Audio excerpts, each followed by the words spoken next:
remember back in the day, we thought all the computers of the world were going to crash at the new year in 2000. It was this whole Y2K thing, some story about not enough digits being programmed into the... This was so strange. Our grapplers are here. This is like ancient history. This was a strange moment when the world...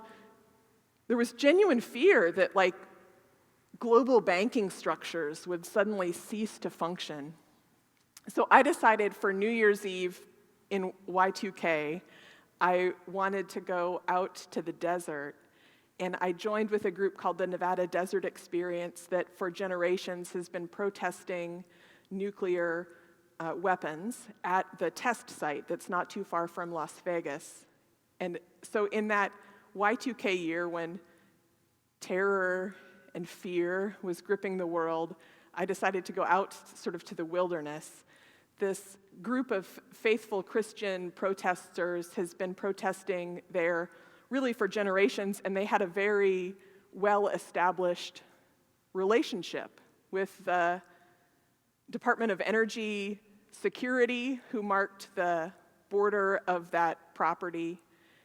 Folks were frequently going there to protest, to demonstrate, to get arrested, to lodge a protest against our continual testing of nuclear weapons, even at subcritical levels. So the protest that night was planned to be at midnight. So we were going to be walking to the edge, the property marked by a fence and a line there, and in very orderly groups of 4 to 8 crossing over the line and then being taken off to be held for arrest. But there were so many of us that day. Martin Sheen was with us, and he was at that time president on TV. So it was like we had the president with us.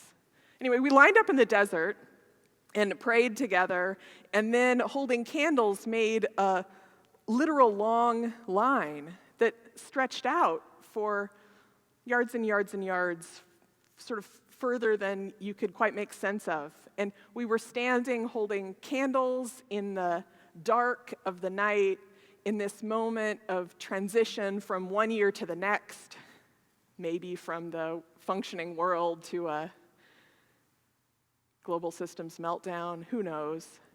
But standing there holding that candle in what was a visible line of people stretching out across the desert, I felt the gift of being one faithful person standing in a long legacy of Christians, of people of faith who have allowed our faith to be a reason that we stand for something, that we show up and witness, that we light candles and pray for peace and do whatever small thing is available to us to mark that there is another world that's possible, a different way of being in this world that's possible, another way of standing together as children of God, directed not to mutual assured destruction,